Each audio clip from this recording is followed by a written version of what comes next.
My brother's lies almost cost me everything. From the moment I understood anything, it was crystal clear. My older brother, Tommy, was the sun, moon, and stars of our family's universe. I was just there. Nicole, the girl, the afterthought. 12 years old when Tommy, that 15, apparently found making a sandwich an insurmountable obstacle for the family prodigy. Your brother has football practice, Mom would declare, her voice laced with that familiar, dismissive tone. He needs proper nutrition. You know how important that is. That look, the one that slammed the door on any possibility of discussion, punctuated her words. Meanwhile, Tommy would be sprawled on the couch, glued to his latest iPhone. A picture of blissful entitlement. Century, Nikki, he'd mutter, adding insult to injury. A woman needs to know how to take care of her family, Nicole. Each day bled into the next. I'd rush home from school, whip up whatever culinary masterpiece Tommy demanded, iron his clothes for the next day. All while he was off at one of his countless after-school activities: football, debate club, computer programming. Mom and Dad ensured he had every opportunity imaginable. The only person who truly saw me, really saw me, was Grandma Rose. Her pearl white Victorian house on the other side of town became my sanctuary. Every weekend I'd escape to her haven. There's my girl. She'd beam, her smile like the sun breaking through the clouds. Inside that house, there was no hierarchy, no golden child, just warm cookies and a boundless, unconditional love. Grandma Rose's house was a timeless movie set, and no matter the occasion, every cookie was the same size with equally loving hugs. But I'll never forget the day it all exploded. Tommy took one look at him and exploded. Are you kidding me? Face red with anger he stood. Nicole guessed the exact same thing as me. On my birthday, Grandma Rose sat calmly in her antique armchair, hands folded in her lap. Tommy dear, I love you both equally. But that's not fair. Mom and Dad always give me better stuff. They know I deserve it.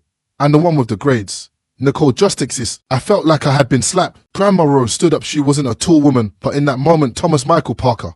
Her voice was quiet. You will not speak about your sister that way in my house, or anywhere else, or that matter. I will not allow it. Tommy stormed out, and I expected that to be the end of it. The next day, Grandma showed up at our house unannounced. I sat glued to the top stair, listening to her heated conversation with Mom and Dad in the living room below. Unacceptable, she declared. The favoritism needs to stop. Mom feebly tried to argue, but Grandma cut her off. Really?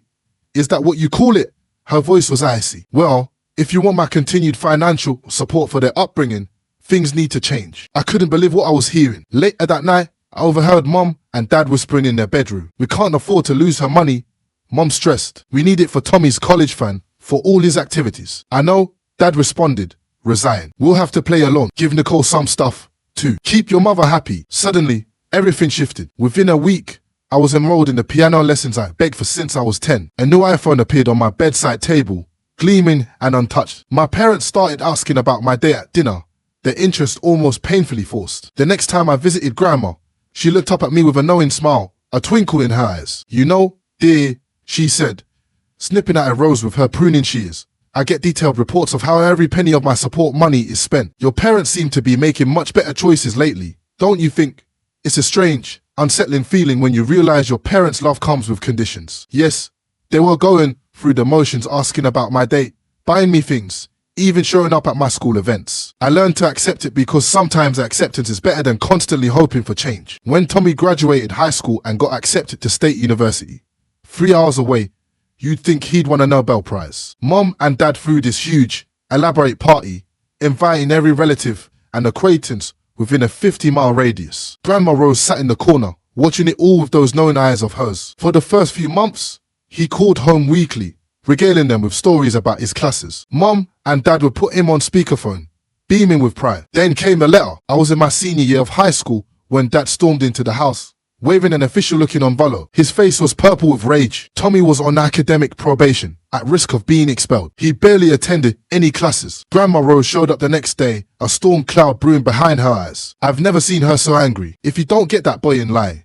she told my parents, her voice trembling with fury, don't expect me to pay for another college when he gets himself kicked out of this one. And believe me, no other school will take him with these grades. They drove to State University that very weekend. I don't know exactly what they said to Tommy, but when he called home next, he sounded different. For once in his life, Tommy had to face actual consequences. By some miracle, he managed to pull his grades up enough to stay in school. He graduated 4 years later and decided to stay in that city, taking a job at a local company. Meanwhile, I had gotten into the business management program at City College, just 20 minutes from home. Grandma Rose paid my tuition too, though my parents barely seemed to notice I was in college at all. When I made the dean's list, Grandma was there, of course, beaming with pride. I didn't care anymore. I had my degree, and I had a job offer from Parker and Associates, one of the biggest marketing firms in town. When Grandma Rose passed away, it felt like the world stopped spinning for a while. The day of her funeral, I couldn't stop staring at her garden, a vibrant testament to her unwavering love. The reading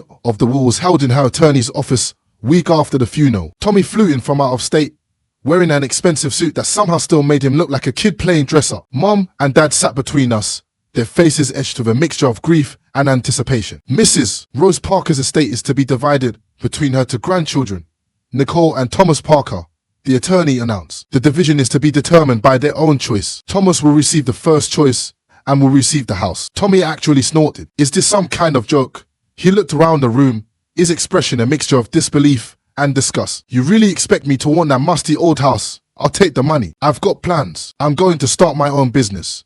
Show everyone what I can do. Nicole can have the old lady house with all its weird smells and creaky floors. I sat there, my heart pounding. The house, Grandma's house, my sanctuary, all those years. I'll take it, I said quietly but firmly. The next few years passed in a blur of hard work and determination. I threw myself into my career at Parker and Associates, while simultaneously renovating Grandma's house. I took my time with the renovation, modernizing everything while carefully preserving its character. New wiring, new plumbing, a state-of-the-art kitchen that somehow still felt like it belonged in a Victorian home. The garden, I did myself, learning everything I could about roses and continuing Grandma's legacy. Mom and Dad came to visit once it was done. I watched their faces as they walked through the restored rooms, their eyes wide with surprise and something akin to awe. This is incredible, Mom said, running her hand over the smooth marble countertop. It's a shame Tommy didn't take the house. This would have been perfect for him and his new wife. Some things never change. Speaking of which, Mom added, trying to sound casual,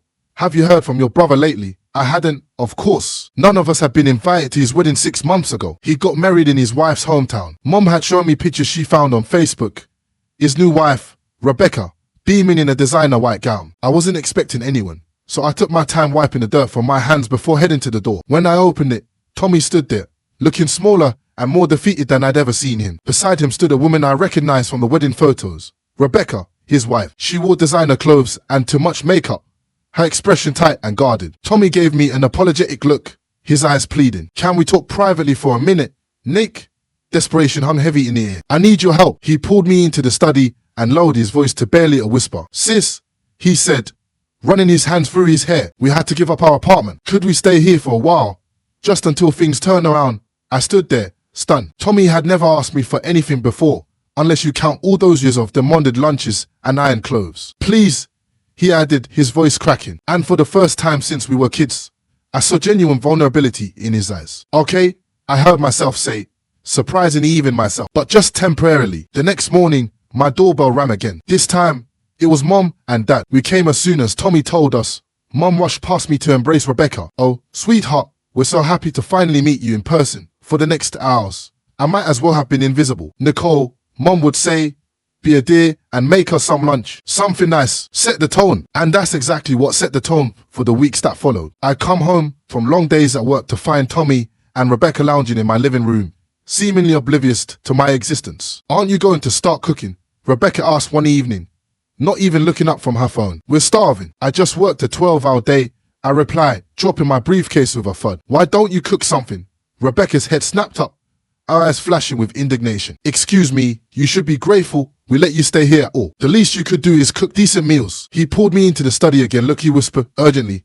Rebecca thinks this is my house. She thinks I'm letting you stay here out of kindness. She comes from money. She's used to a certain lifestyle. If she finds out I'm basically bankrupt, his voice cracks, she'll leave me. I stared at my brother, this man who had everything handed to him his whole life, now reduced to begging me to lie to his wife. I won't tell her, I said slowly, but you two need to start treating me with respect in my own home. No more attitude. Deal. Deal. Tommy nodded quickly, his relief palpable. Thank you, Nikki. I mean it. True to his word, Tommy's demands for home-cooked meals stop. Instead, I come home to find takeout containers from the city's finest restaurants scatter across my kitchen counter. Rebecca would be lounging on my sofa, picking up pad thai and sushi, seemingly content to live in a state of perpetual leisure. I didn't ask questions. Honestly, I was too exhausted to care. I settled into my own routine. The arrangement seemed to be working. They stayed out of my way, and I stayed out of theirs. Then came the phone call. We need to discuss the restaurant bills, Mom said, her voice tight with barely concealed disapproval. Tommy told her she covered the expenses at the end of the month. It's nearly $3,000. I nearly choked on my coffee. Excuse me. Well, you can't expect them to starve, Mom continued, as if this was the most reasonable thing in the world. I've been putting it all on my credit card. I'll text you the account details for the transfer. I hung up, my hands shaking. I pulled up my text messages and sent two words to Tommy. Come home. Now, he must have heard something in those two words, because he arrived within 15 minutes. His face pale and drawn. Rebecca was out shopping, with whose money I didn't want to know. Tommy's face did the thing that used to do when we were kids. He got caught in a lie. Nikki, you have to understand. Understand what? I countered sharply. That you're stealing from our parents now. I'm not stealing, he protested, running a hand through his hair. I just borrow. I was going to pay them back when things turned around. But Rebecca, she has certain expectations. Stop. I held up my hand, cutting him off. I've heard enough about Rebecca's expectations. This ends now. I'll figure something out, he pleaded, his voice barely above a whisper. Just give me more time. Please, Nikki, I've never asked you for anything. Never asked me for anything. I stood up, my voice rising with each word. Are you kidding me? My entire childhood was spent catering to your needs. And now you're living in my house, lying to your wife, and scamming our parents. I know, he mumbled, his eyes downcast. I'm sorry. Really? Just one more chance. I'll handle the restaurant bills, Mom said, her voice tight with barely concealed disapproval. I stared at my brother, this man who had everything handed to him his whole life. Fine, I said finally, exhaustion weighing me down. One more chance, but you need to figure out your own food situation. Life fell into an uncomfortable routine over the next 2 months. I went to work, managed my department, and tried to ignore the constant tension in my own home. They seemed to exist in their own bubble of leisure.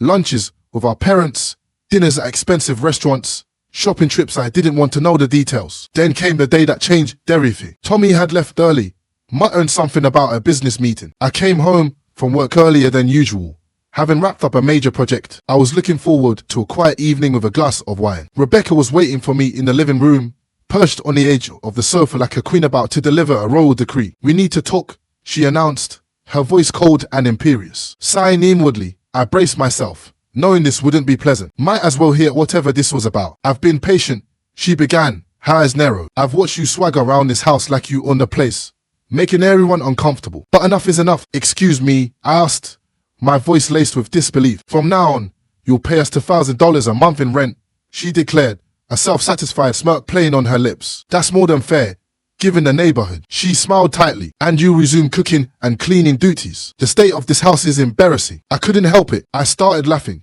tears welling up in my eyes, laughter bubbling up from a place of pure, unadulterated disbelief. Rebecca's face darkened, her eyes blazing with fury. What exactly is so amusing? She demanded, her voice dripping with venom. Wiping my eyes, I tried to catch my breath. Rebecca, honey, I said, my voice shaking with suppressed laughter. There seems to be a misunderstanding. This is my house. Your husband is living here because I took pity on him when he came begging at my door. The color drained from her face, leaving her complexion ashen and gone. Call him, I said, leaning back in my chair and crossing my arms. Go on, ask Tommy who owns this house. Her hands perhaps shaking slightly, Rebecca pulled out her phone and dialed. Tommy answered on the second ring. Darling, she said, her voice sharp enough to cut glass. Nicole is spinning some ridiculous story about owning the house. Tell her she's mistaken. There was a long pause on the other end of the line, a silence so profound it felt like the air had been sucked out of the room. She's telling the truth. Tommy's voice crackled through the speaker, sounding small and defeated. It's her house. Grandma left it to her in the will. I took the money instead to start a business. I've been trying to find a way to tell you. Rebecca stood up so fast, she knocked over a nearby vase, sending shards of glass scattering across the floor. I watched as she stormed upstairs, her dresser drawers slamming, closet doors banging. Within 20 minutes, she had packed her bags, her face a mask of fury and humiliation. She didn't say a word as she left, her silence more deafening than any scream. The slam of the front door echoed through the house like a gunshot. The morning after Rebecca left, I was enjoying my coffee, savoring the peaceful silence, when Tommy burst through the front door, his face twisted with rage, all traces of yesterday's contrition gone. This is all your fault, he spat, storming into my kitchen. Rebecca is filing a divorce. She won't even talk to me. You had no right to tell her the truth. I set my coffee cup down carefully, my gaze fixed on his enraged face. Not this time, I said, my voice low but firm. No right. I stood up slowly, deliberately, the anger that had been simmering within me for years finally reaching a boiling point. This is my house, a house you laughed at me for choosing, a house you said smells like an old lady, a house you've been lying about to your wife while mooching off our parents. And you're telling me I had no right. You ruined everything, he yelled, slamming his fist on my counter, rattling the dishes in the cabinets. You've always been jealous of me, haven't you? Always waiting for a chance to get back at me. Get out, I said, my voice quiet but firm, brooking no argument. Take your things and go. He stared at me for a moment, his eyes filled with a mixture of hatred and disbelief, before turning on his heel and stomping off towards the guest room. I listened to him throwing things around, the sound of his anger a hollow echo in a suddenly silent house. I didn't care when he came back down with his back slung over his shoulder. He gave me one last venomous look before slamming the door behind him. As soon as he was gone, my phone rang. Mom's name flashed on the screen. I took a deep breath and answered. How could you do this to your brother? She shrieked, not even bothering with a greeting. He's devastated. He's back home with us now, crying his eyes out. That's not my problem, I said, my voice flat and devoid of emotion. Of course it's your problem. Dad's voice chimed in now, realizing they had me on speakerphone. You need to give Tommy a house. It's the only way to save his marriage.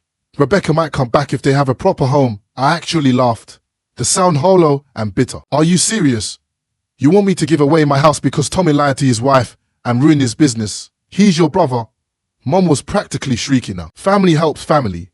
Really? I asked, feeling a lifetime of resentment bubbling up inside me. Where was that family spirit when I was cooking and cleaning for Tommy as a kid? Where was it when you ignored my achievements because you were too busy praising him? The only person who ever treated me like family was Grandma. This conversation is over, I said firmly, cutting them off before they could say another word. His divorce was finalized around the same time. He was living with our parents, apparently regrouping, their favorite word for Tommy's failures. I wasn't surprised when all three of them showed up at my door one Sunday afternoon. Mom was clutching a casserole dish like a peace offering, her face a mask of forced serenity. Tommy stood behind them, his eyes downcast. I watched them through the security camera Grandma had installed years ago, a silent guardian watching over me. They rang the bell again and again, their persistence bordering on harassment. Mom started calling out, her voice growing increasingly shrill. Nicole, we know you're in there. We need to talk about this as a family. I picked up my phone and sent a single text to all three of them. Please leave. Do not come back. This is your only warning before I call the police. As for their family obligations, I donated the castle to the homeless shelter down the street. These days, my life is peaceful. I tend to Grandma's roses, finding solace and comfort in their delicate beauty. My career is thriving. I became executive VP last month. I feel good, truly good, for the first time in a long time. And it's all thanks to Grandma. So, tell me honestly, after everything you've heard, do you think I handled this situation correctly? I'm genuinely curious to know your perspective. Was I too harsh on Tommy? Should I have given him another chance, even after all the lies and manipulation? Or was I justified in protecting myself and my home from his toxic behavior? I'm open to hearing all opinions, and I value your feedback immensely. Your insights will truly help me process everything that has happened and gain a better understanding of whether I made the right choices. Please share your thoughts. I'm ready to listen.